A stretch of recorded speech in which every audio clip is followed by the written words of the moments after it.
Assalamu alaikum. We're still in the fasting era, and I'm now a Muslim. Oh no, I've been a Muslim long time. So today we are fasting.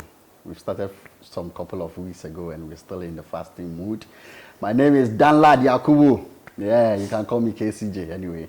That is the name for you. And today we are seated here, right here in LivenewsGh studios, and this is the heat. As usual, we come your way, we have our discussion, industry issues and all that. And today I have an amazing personality who is joining me right here on the set to have some discussions that we've mapped up and giving you the deep analysis and all that, and how we can better the industry. And I'm talking about nobody than my own brother, Roland Mate. I don't know, he changes faces all the time, you know. Today he's having a different face from the usual face we used to know, you know. So I don't know. Your hairstyle, I don't know what really. Roland, you're welcome. Thank you, thank you. How have you been? Long time. I've been around. Yeah, busy, the usual business. Oh, I you know, just up and down like that. That's how it has always been. Like, just going about our normal duties, minding our own business. And trying to just find some kwacha so we can chop. So, I was talking about your hair. Branding. In spite of it, variety is a spice of life. So yeah, so you have always you need to give them something new. You know, the human body or the human itself is always tilted something new.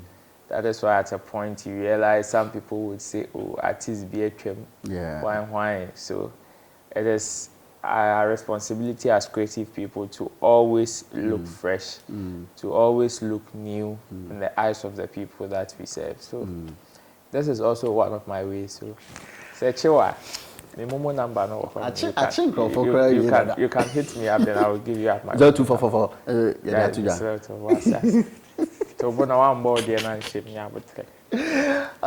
That is Roland Amate for you, and definitely we are going to go straight to our discussion for today. We have two topics that we'll be looking at. Our first topic will be dealing with the cost of music promotion, and also how best our people who are underground artists are able to finance some of these things, and also if they really even get their money back at the end of the day. And that is one thing that we are going to look at. So, Roland, I believe with time we've moved to a certain stage in the industry where promotion has become a key, and it comes with money.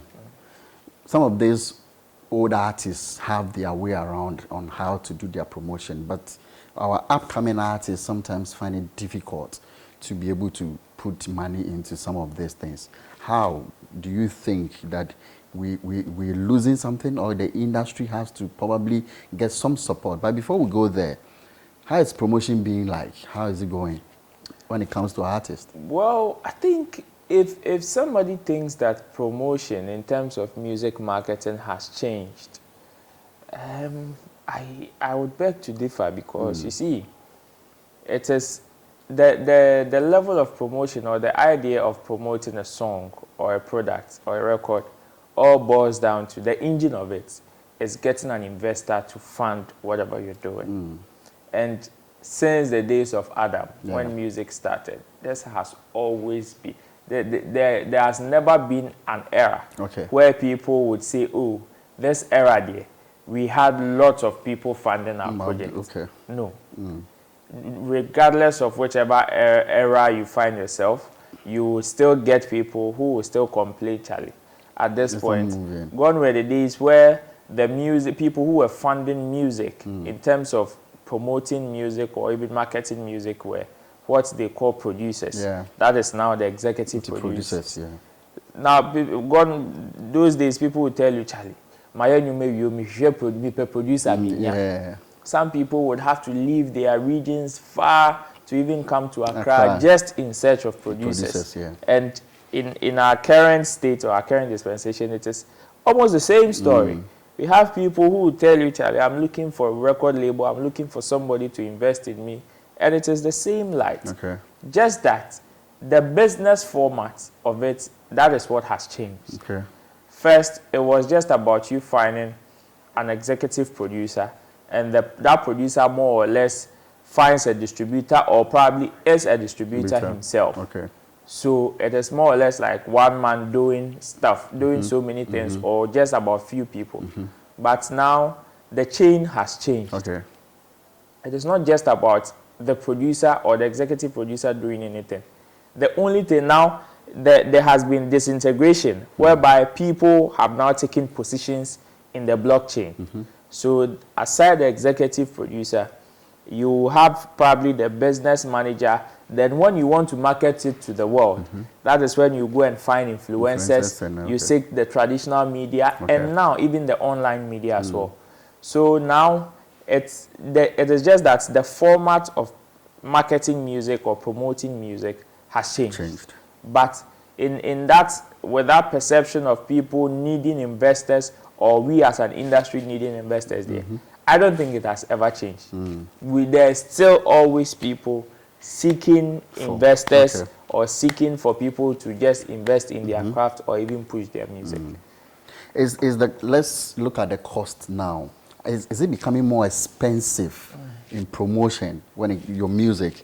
And how are we supposed to probably work things around so that we can make sure that as much as we are doing the promotion, we are able to get returns back? So now, yes, relatively you can, at a certain level, you can say it has become more expensive. Yes, because now the world is more or less like a global village. It's more or less like the whole world is like a country now, where you are not competing only with the people in your locality, but now the moment you plug your music on Apple Music, you are competing with over 30 billion people. Yeah. You are competing with so many people, and it's now the game has moved from the people in Ghana, or you even feeding the people in Ghana or competing with Ghanaian artists. The moment you upload first, the old called the Spice Sauce or Sewus one. It is just competing among the people here in Ghana now. Yatonwa from north to Accra. Asanyapong. Kakre binobunso Atra Koko Diboa Burkina Faso and the rest. But now, the moment you plug your song on Apple Music, Spotify, Boomplay, whichever platform, you are now competing with musicians from the whole world. And the amount competition is so tight.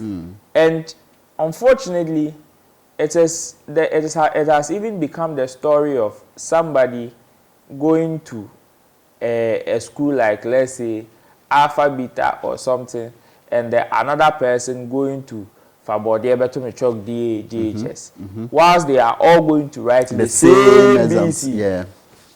That is how the story has become. So it looks as if some people have easy access to funding mechanisms and systems that enable them to shoot up quickly. And some of us in this particular industry are still in that struggling system where we don't even know where to plug our songs, or even after plugging our songs, how to even market them. So the competition has become very, very tight. Now, it has also become very, very expensive as well. Because now, looks as if, yes, you can start. As for starting music there, now, it has even become easier. Everybody can do something. First, you need to go and sleep in people's studios, sweep, run apprenticeship, before you even get the boot to record. But now, in the comfort of your home, you can record. If you have even a better phone or some good gadgets, you can even record yourself and put it online. And pray it goes viral. The moment it does, boom. But what makes it expensive now is the sustainability side of it, and also the marketing side of it. That is where it has become very expensive. So now it is not about you starting music. As for music, everybody can start. But as to how you can sustain or maintain that relevance, or even shoot up to the next level, trust me, if you don't have money or plugs forget it. Okay. You and your family will listen, to this. will listen to your song. Okay, so you were talking about the media, traditional media and all those things. Now, if really music has become expensive or promotion-wise has become very expensive, I think that these people also play a major role. Are people able to fund, specifically allocate money that, okay, this particular one I'm using is solely for maybe the bloggers, maybe for traditional media, TV, radio and all that, which is difficult now because they claim monies are being taken from them, from these media people, and yet still probably they will not see the impact. So as an upcoming artist, I need to make sure that I'm mapping strategy concerning some of these things. Are we, the media people, also not really playing the role of making sure that, okay, let's do it, let's push it, let's see you up there? Or is it because I'm working, it's my job, give me money, bring money on board, let's work, and then I see that I'm doing something for you and you're getting your returns back? So music marketing, as much as music is more or less like, it's just like any other product on the market or any other commodity, it has its own ways of marketing it and also quantifying that is the return on investment.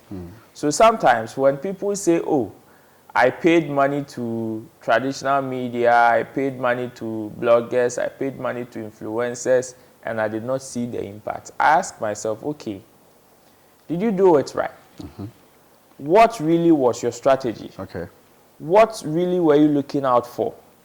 Because some people just have the perception of the fact that the moment I sit on this platform, I blow. Okay. Which is not guaranteed. Some people have the mindset that the moment I go on radio, TV interviews, I blow and all that.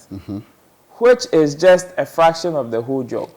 So sometimes they tend to even neglect some of their responsibilities and tend to look at the one that you are going to do for them.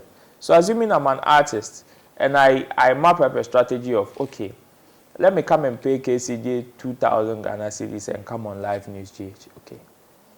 In my mind, I think that, okay, the moment I come on live news and I get interviewed and they post or it goes out, me blow and all that. Meanwhile, I am, in that sense, they also tend to neglect the responsibility of them. Aside what they get on this platform, also make sure they push the song or they push the product. So you see them very relaxed. So at the end of the day, they forget that it is a hang-go, hang-come kind of thing. You can also do what he paid for. You are just delivering a service. He paid for a service. You've done it. You've interviewed him, showcased him to the world, posted him across all platforms. You've done your bit. Now it is left with him to make sure that he capitalizes on whatever platform that you've given him to blow the music. Now they tend to relax so much that expecting the people to look at them as more or less like, oh, I am a ba, and I'm doing them a favor. Forgetting there are lots of artists who are also in line like him, looking for that same opportunity.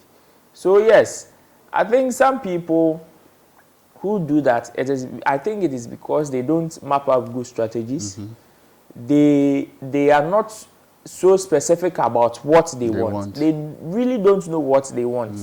Somebody, I remember I once had a call and somebody was like, I want you to manage me. And I asked him, what kind of manager do you want? So, manager that will manage my affairs, my music. I said, do you know there are types of managers? He doesn't even understand. And he said, oh, sir. I said, so imagine. So I become, I don't know which type of manager you want me to become. Your executive manager, your business manager, or your road manager. Which one do you want me? Or you want me to play all the I don't, if you are talking about executive, I don't have money to put into you.